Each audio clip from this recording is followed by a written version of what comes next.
Zach, You're back. Great. hey man, thank you for your patience. I'm sorry everything's run over today, and No, that's I was in the fine. middle That's fine. of a Despite yeah. despite the fact that I'm a New Yorker, I'm cool because it's legally acceptable to go get CBD oils and gummy bears over the counter. So I'm fine.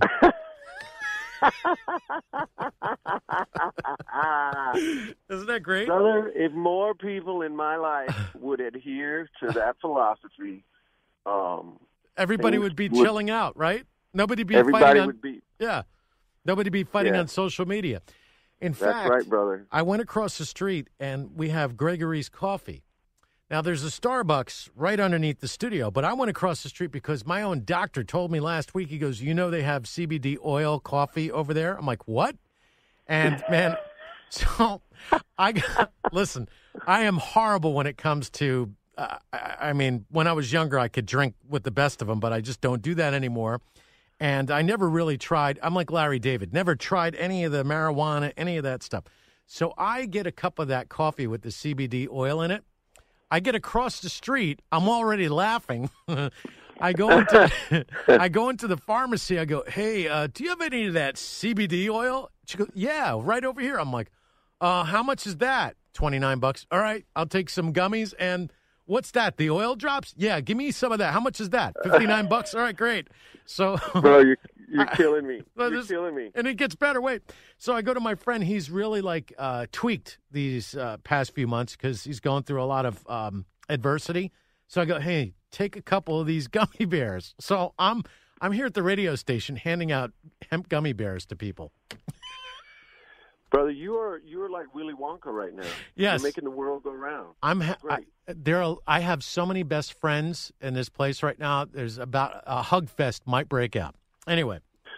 Well, then that explains your patience in trying to get me on the phone. So thank you for calling me back. Well, I turned into Chong. I'm like, man, what's the matter with the phone, man? And my finger's fat. Right. And then I started hanging up on myself. So now we're finally here with Damon Johnson. Damon, I don't usually have the normal interviews. I guess you could tell. I'm pretty much open about anything. And I really can't stand, Damon, when the disc jockey seems to know more about you than you do.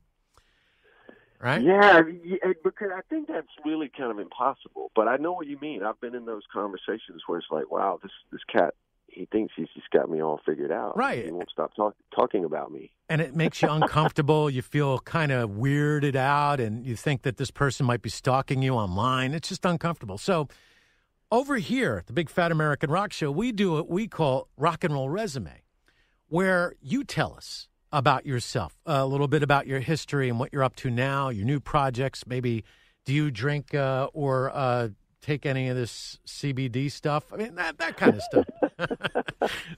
So why don't you? I mean, how much time have you got, bro? My resume is long and colorful and storied and kind of unbelievable. I do have an edited version though, so I can certainly do that. I think based on the coffee that I drank and these gummies that I had, far out groovy, man. Goes as long as you like. It's your time.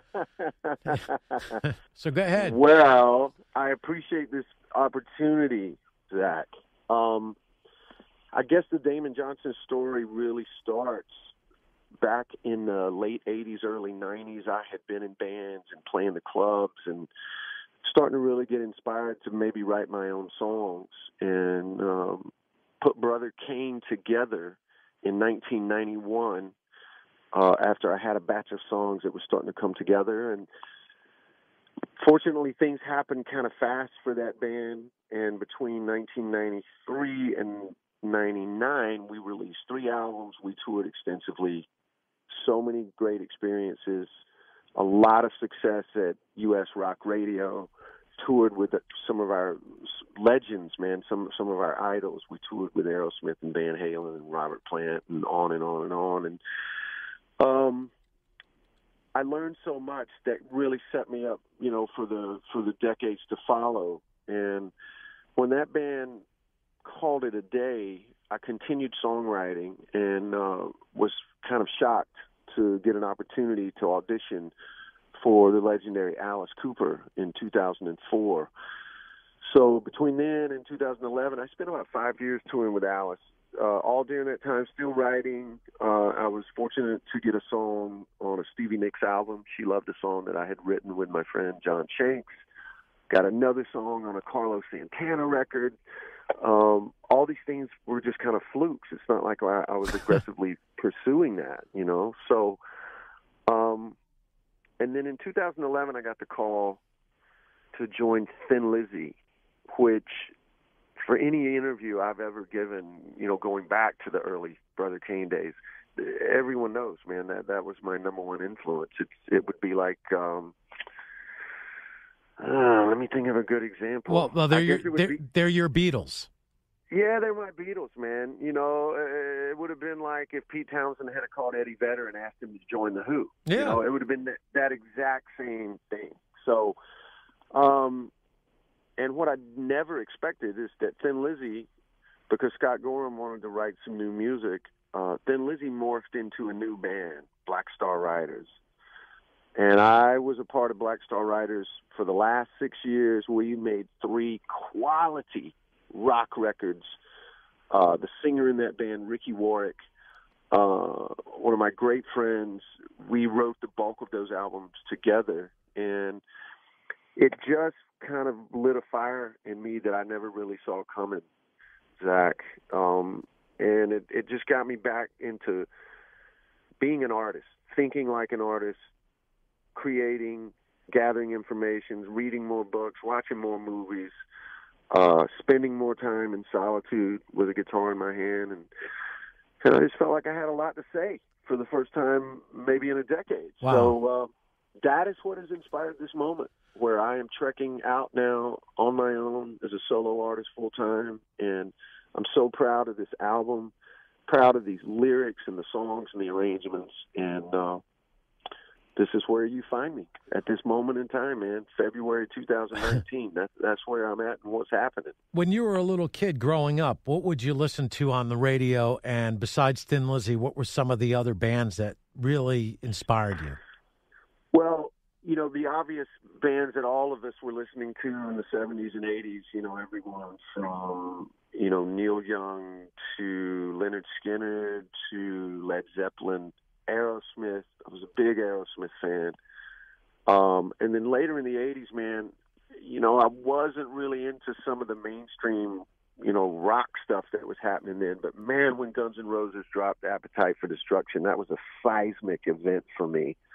And odd that it would affect me like that, because I'm just a kind of a redneck from Alabama, man. I grew up on a farm, you know, out in the middle of nowhere. So, you know, for that album to have the impact on me that it did, that really was the kerosene on the fire of me starting to write my own songs. And then the Black Crowes came out shortly after that. Yeah. Major impact on me, those 2 bands. So, but, you know, I listen to a ton of radio as well, man. I'm a fan of great songs. I'm a great fan of great pop songs. And, you know, I used to live for that Casey Kasem radio show, man, every Sunday. And I would listen from beginning to end. And so I knew about Leo Sayer and the Pointer Sisters and Neil Sedaka and, you know, Robert Palmer and on and on and on. So all of that stuff, man, was seeping in one way or another. That's really cool to hear that.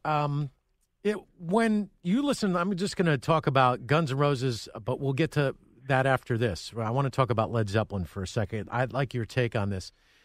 When you listen to Led Zeppelin records, and as you grew up in the industry and as you learned more about what you were doing and you created your art, when did you realize that Led Zeppelin is pretty much a cover band?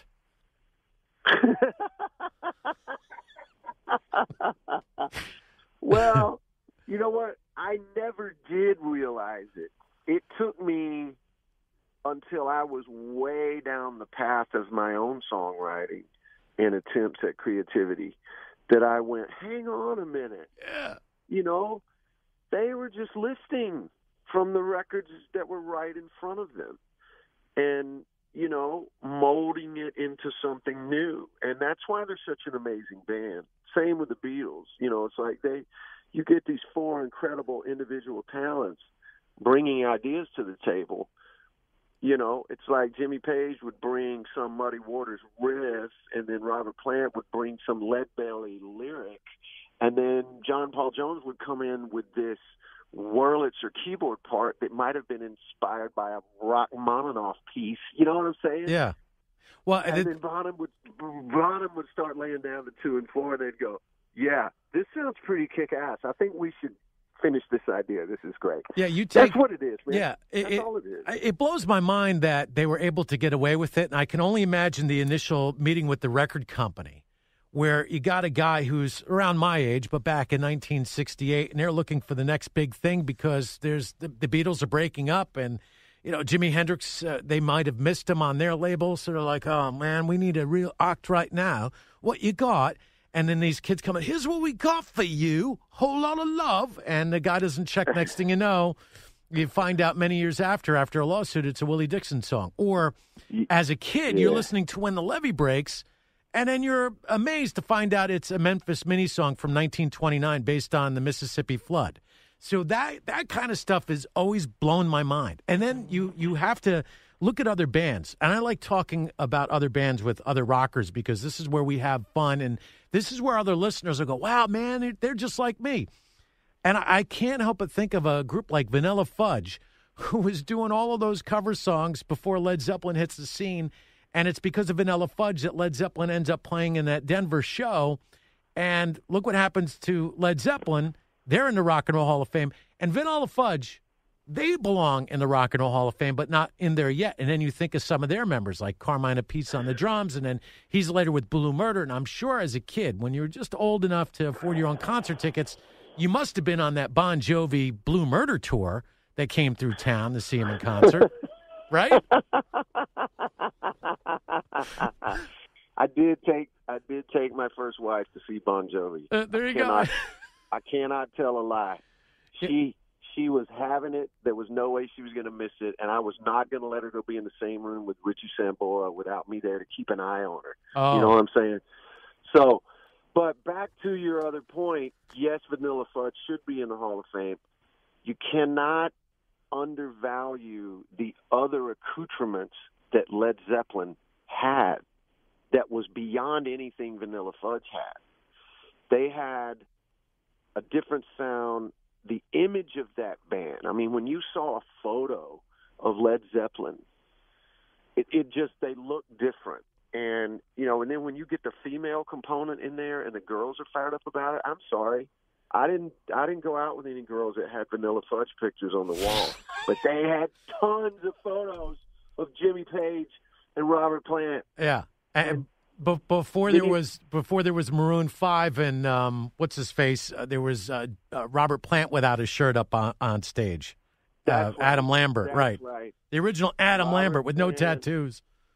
Robert Plant was a good-looking man back then, And so all of that works together, man, to just make this fireball of a moment. And that's all in your head when you're listening to those records, even as a kid. Yeah.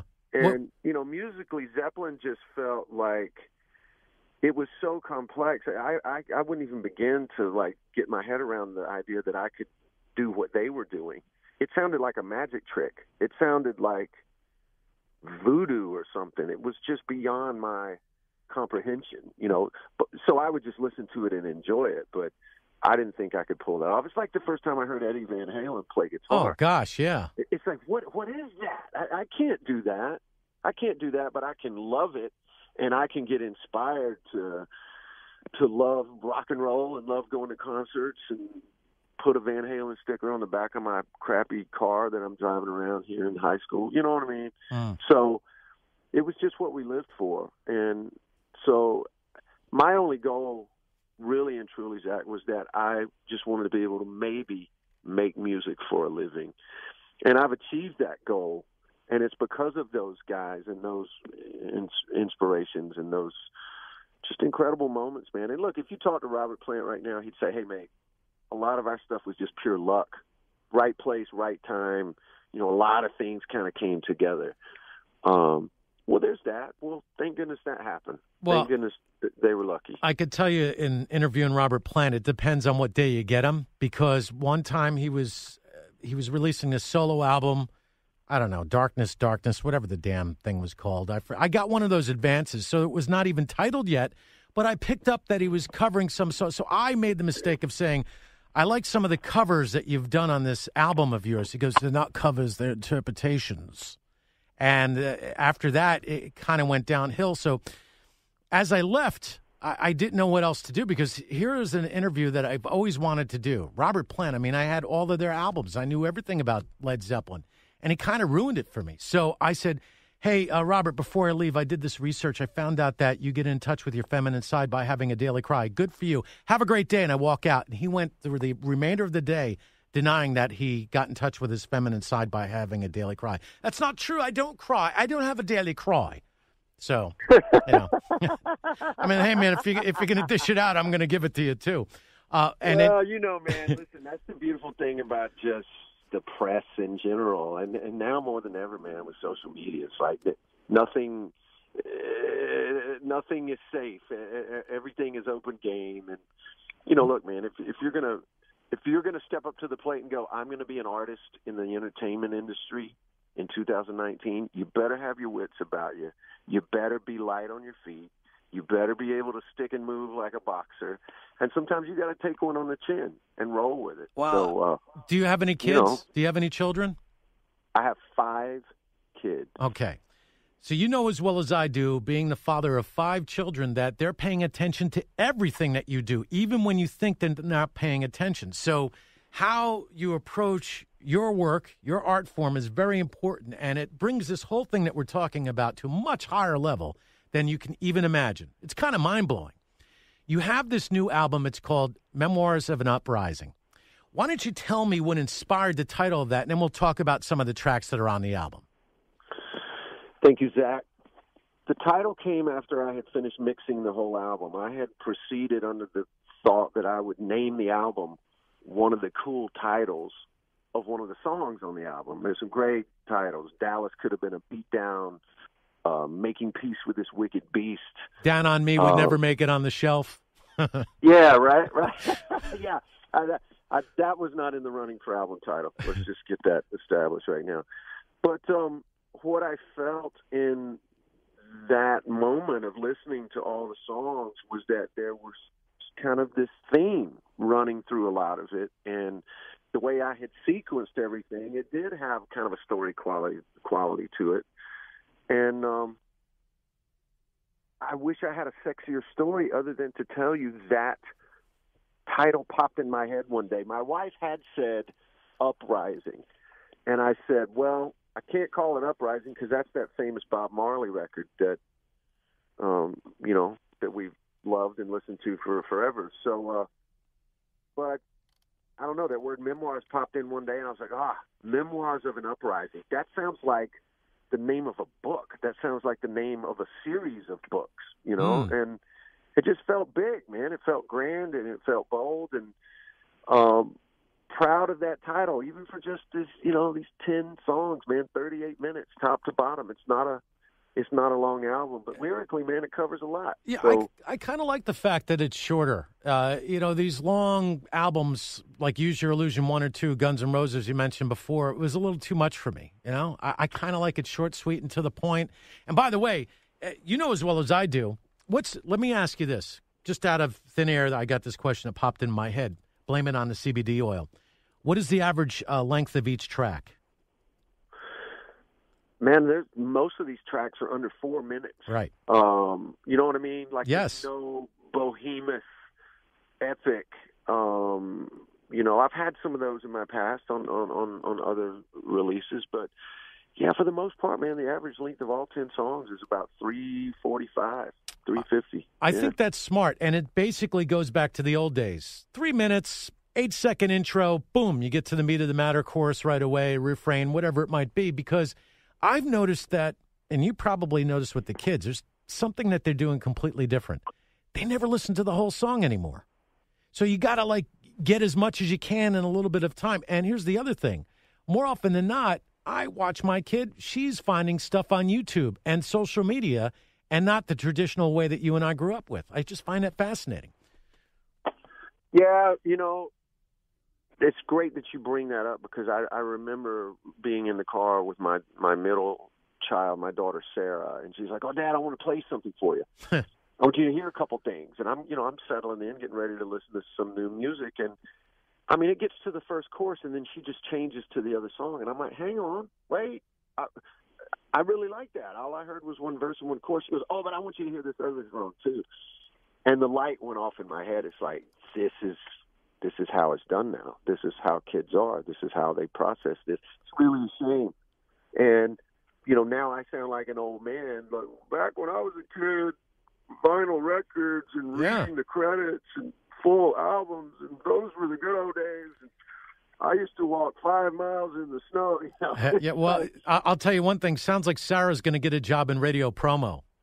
Yeah, she'd be great at it, man. Right? She would be great at it. And you should have all the kids handle your social media. You shouldn't even be involved with that. I let my daughter do it all. I'm like, I don't know. You go ahead and do it.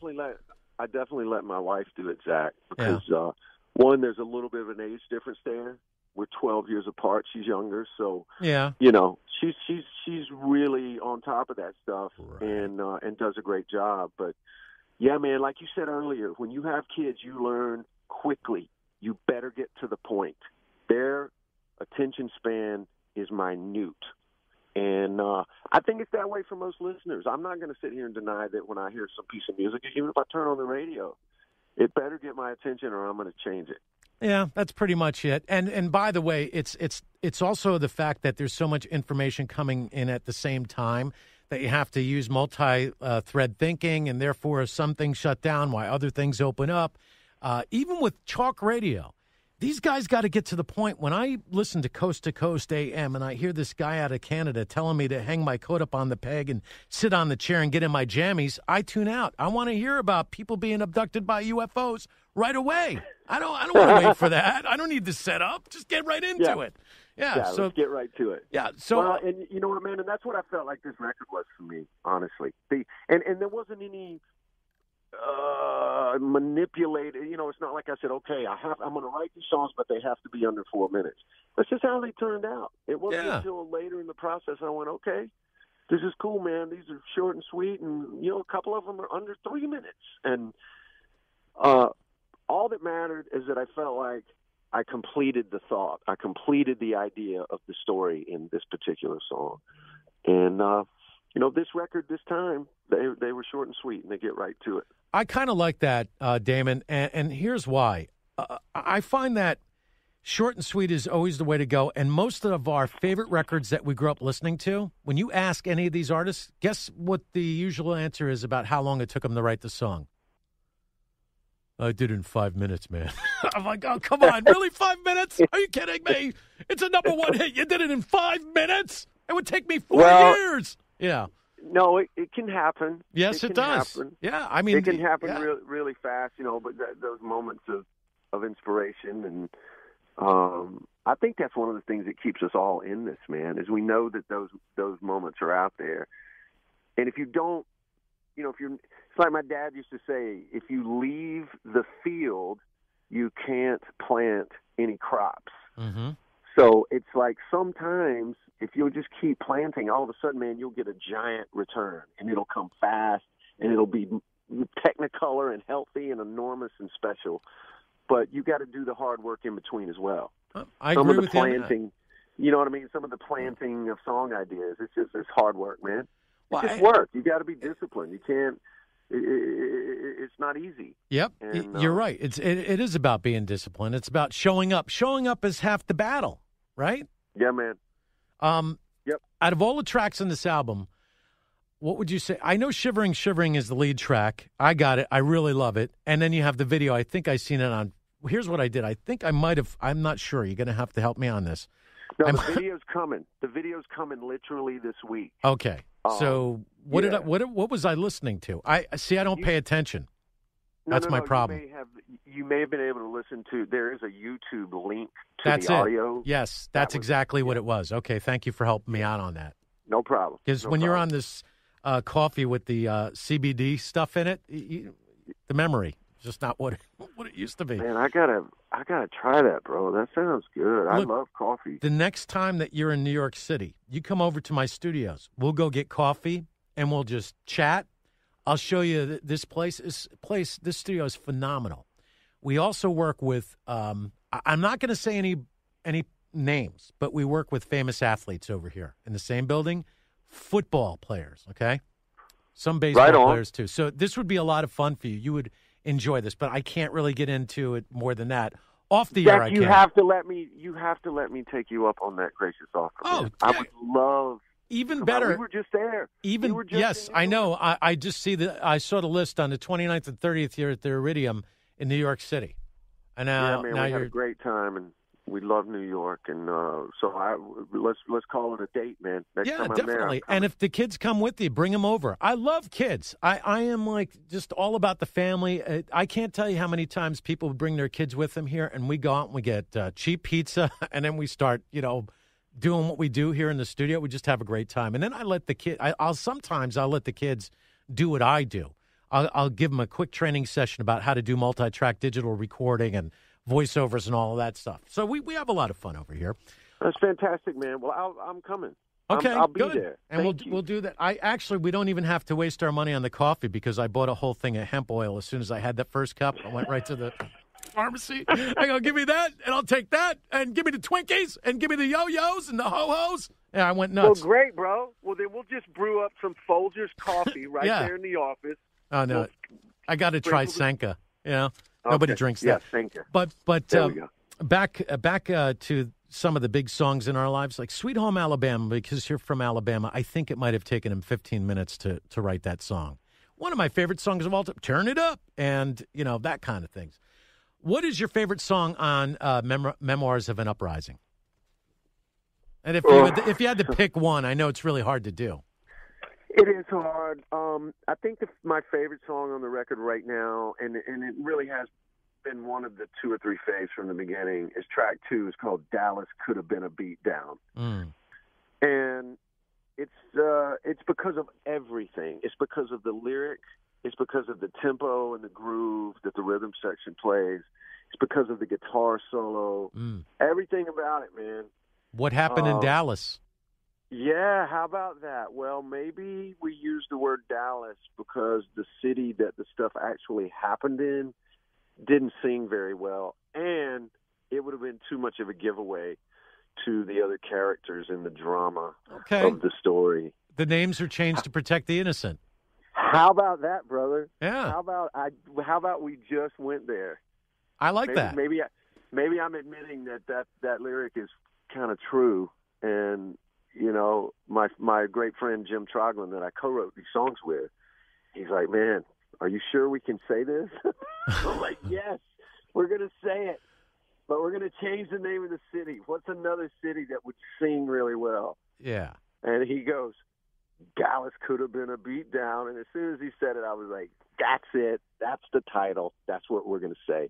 And then it opens with this kind of affected voice, that opens the whole song with Dallas, Texas. I mean, Jody and everybody on my team, they feel like it should be the second single. So if I could be so fortunate as for that song to get a little traction in Dallas, just think of how killer that'll be, man, to play a show there. That'd be totally awesome. And then you can lie to the audience like, Dallas, you're the greatest city on this entire tour. I don't know if you ever did this when you go to concerts as a kid. You swore that you yelled louder than any other city that these guys appeared from, Yeah. Yeah, you'd be like, oh, no, we're the best crowd ever, hey! And they would get you to go like that on the stage. I'll tell you who did that was Black Sabbath and Blue Oyster Cult. That was my first concert in 1979. I'll never forget that, at Madison Square Garden. I convinced my parents that it was okay for me to go with my friend Chris Friel on the train into New York City, right? My parents would pick me up over by the post office on 8th Avenue and 34th Street. And the whole place smelled like a gigantic bong. I kid ye not. And there you had Blue Oyster Cult opening up. And all of a sudden, the drummer at the time, his head turned into Godzilla during that song. And then Black Sabbath gets up on there. And you got Ronnie James Dio, who replaced Ozzy Osbourne, lead vocals, at Heaven and Hell and all of that stuff. I come out, and I smelled like a big, gigantic bong. I got in the car. My dad goes, "What went on in there? The fire trucks are going into the venue. What kind of crazy stuff?" I was grounded for 4 months after that. Couldn't go to another concert. Brilliant. What a brilliant story. Oh, man. That's and then amazing. I got to tell I love it. And I finally got to tell it to two. I told it to Eric Bloom and Ronnie James Dio when he was still alive. And you know what blew me away about Ronnie James Dio? First off, he's a tiny guy. I did not know that. But secondly, he had a New York accent because he was from Syracuse. And the whole time I thought he was from England. I never paid attention. I figured, Black Sabbath. Why wouldn't the guy who replaces Ozzy Osbourne be from England, right? So when right? Yeah, when I heard his accent, I'm like, whoa, man, you're just screwing with me, right? You're not really from New York, are you? And he goes, yeah, I'm from Syracuse. Wow. How about that? So what was the... Isn't it one? Before we go, what was your first concert or a great concert experience that you can share with the rest of us besides the Bon Jovi and your wife? Nobody wants to hear that. Yes, tip of the hat to Bon Jovi. 2 shows. I got to mention them both. My very first show was Boston. Came to Mobile, Alabama, and we were like so many other kids, man, consumed with that first record. Nothing else sounded like that, and just So we go to the Mobile Auditorium to see Boston. And the opening act was some guy named Sammy Hagar. Oh, wow. And much like your story, Zach, I'll never forget walking into the arena and being pummeled with this smell that I'd never been exposed to in my life, And I just, the way it struck me, man, I thought, okay, everybody in this room is doing drugs right now. And this is what drugs smell like. And this is what it makes the air look like. And Sammy was already on stage, and he was standing on top of one of the big speaker cabinets, and he was playing a lap steel, playing some song called Bad Motor Scooter from some band he had been in previously called Montrose. And every other word was an expletive. And I thought it was awesome. I thought it was so awesome. Like, man, this guy with his big mane of blonde hair is calling everybody in the room an MF right now, and he is totally authentic. And a few months later, I went to see Ted Nugent, and unbeknownst to me and my friends, the last-minute added opening act was a band called Thin Lizzy. Wow. And the only song I was familiar with was The Boys Are Back in Town. So I told my friends, I bet this is going to be good. Let's make sure we get there early. And Thin Lizzy came on stage and changed my life forever. It was like when our older relatives saw the Beatles on Ed Sullivan, or before that they saw Elvis, and just changed my life, man. Well, so there's no way I could not mention both of those shows. The Boys Are Back in Town ended up one of those.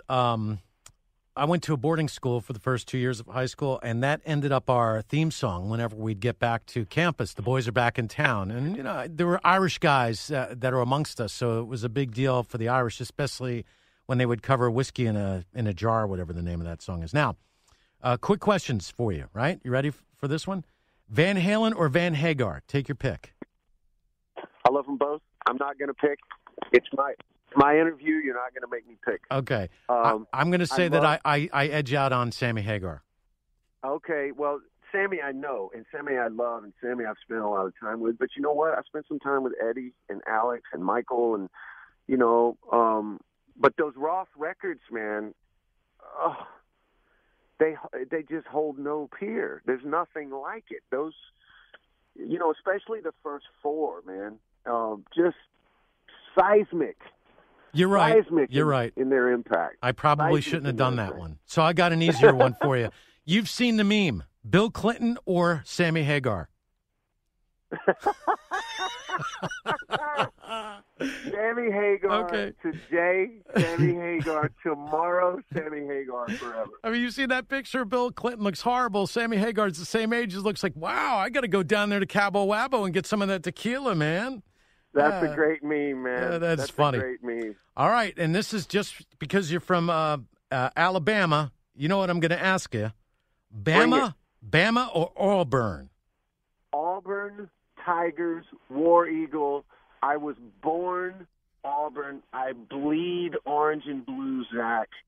I will die an Auburn man. I like that. What was that guy that used to play for Auburn? The guy who played baseball and football.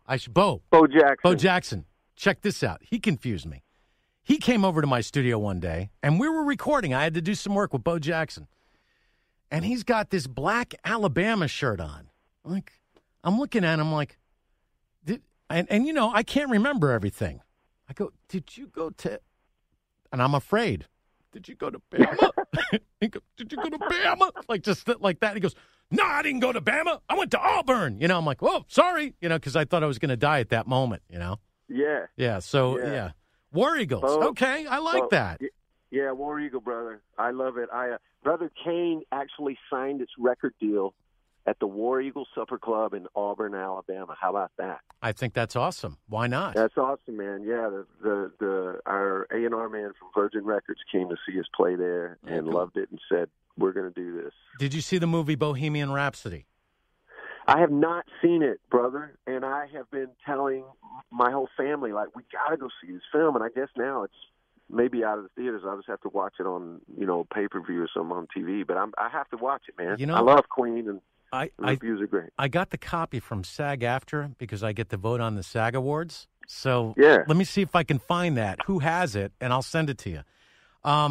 Then, besides that, I think we got everything. I can't think of anything else to ask you. I asked you if you saw Bohemian Rhapsody. We asked you between Van Halen and Van Hagar. You said absolutely Van Hagar.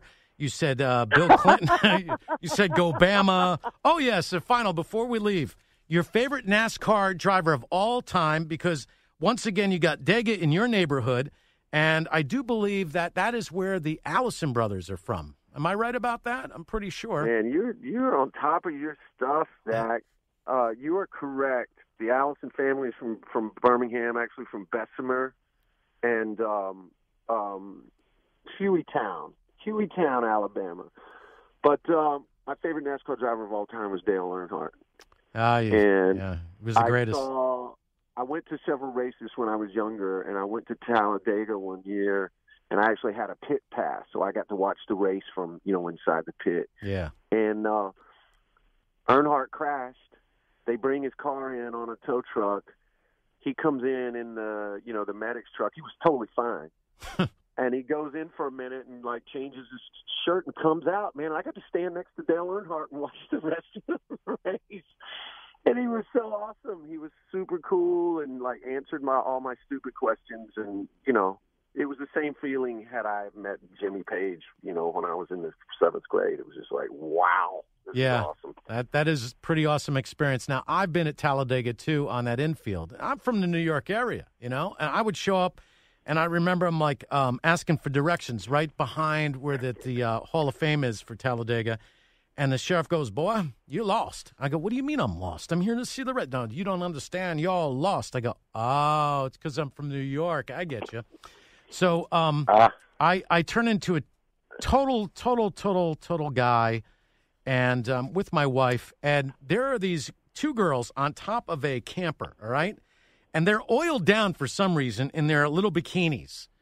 And my wife starts to hit me because she thinks I'm staring at those two girls on top of the RV, right? I go, what are you doing? She goes, quit looking at those girls. I go, what girls? I'm looking at this guy's barbecue over here. See? That's when you've made it to manhood, when you're like, the hell with that. I want the barbecue over there. So there's my funny Talladega. It was great talking. Listen, man, there's so many great girls at Talladega. There's so much great barbecue. So that was a great way to get out of that little moment of possible trouble. I guess with the missus. Well, yeah. The lesson is for all the guys watching, or I should say listening, is that even if you look, you pretend like you weren't looking. That's the moral of the story, right? It's not like I didn't notice them, but I was like, I gave up on those two because I knew that getting that free barbecue was more plausible for me at that time. So I was like, I could get that barbecue. Well, thank you very much. We're looking forward to the release of the album, which is going to be coming out on March 8th, I do believe. Correct. And I did see it was available on vinyl, right? It is.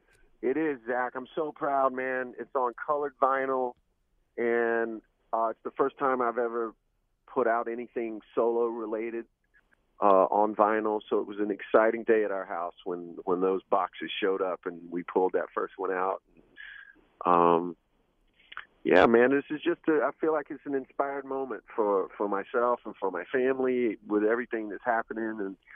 And, looking forward to working hard, man, playing a lot. Hey, and, listen, this is what I like to hear. This is what I like to hear. When you took that 180-gram vinyl out of the box, which is not flimsy, which means it's going to last, you get all that album packaging, the old album artwork, the inserts, all the information. I just love that stuff.